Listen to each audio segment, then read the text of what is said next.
Hello everyone. आज हम लोग बात करने वाले हैं एक फ़ास्ट चार्जर के बारे में। ये है लेनोवो का फ़ास्ट चार्जर। ये 15 वाट का है और क्विक चार्ज 3.0 सपोर्ट करता है। मैं काफ़ी दिनों से एक फ़ास्ट चार्जर को ढूंढ रहा था। फ्लिपकार्ट पे मुझे ये दिखा तो मैंने इसे ऑर्डर कर दिया। प्राइस काफ़ी रीज़नेबल थी, 399, और ब्रांड भी अच्छी थी लेनोवो। तो मैंने ऑर्डर कर लिया। तो आइए देखते हैं कि ये चार्जर कैसी है और बिल्ड क्वालिटी कैसी है इसकी।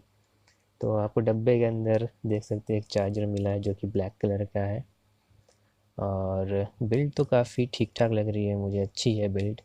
यहाँ पर आप देख सकते हैं लेनोवो की ब्रांडिंग है।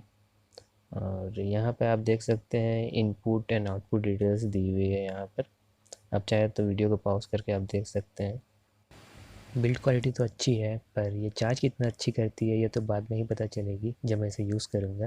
अगर आप चाहें तो मैं उसके लिए अलग से डेडिकेटेड वीडियो बना सकता हूँ कि ये कितना फ़ास्ट चार्ज कर रही है फ़ोन को। और जो फ़ोन फ़ास्ट चार्जिंग सपोर्ट नहीं करती है, क्या उसमें कुछ डिफरेंस ला रही है चार्जिंग में या नहीं। अगर आपको ये वीडियो पसंद आई तो प्लीज़ लाइक कीजिए। अगर कोई क्वेश्चन हो तो प्लीज़ कमेंट कीजिए, और अगर आप इस चैनल पर नए हैं तो प्लीज़ सब्सक्राइब कीजिए। Thank you.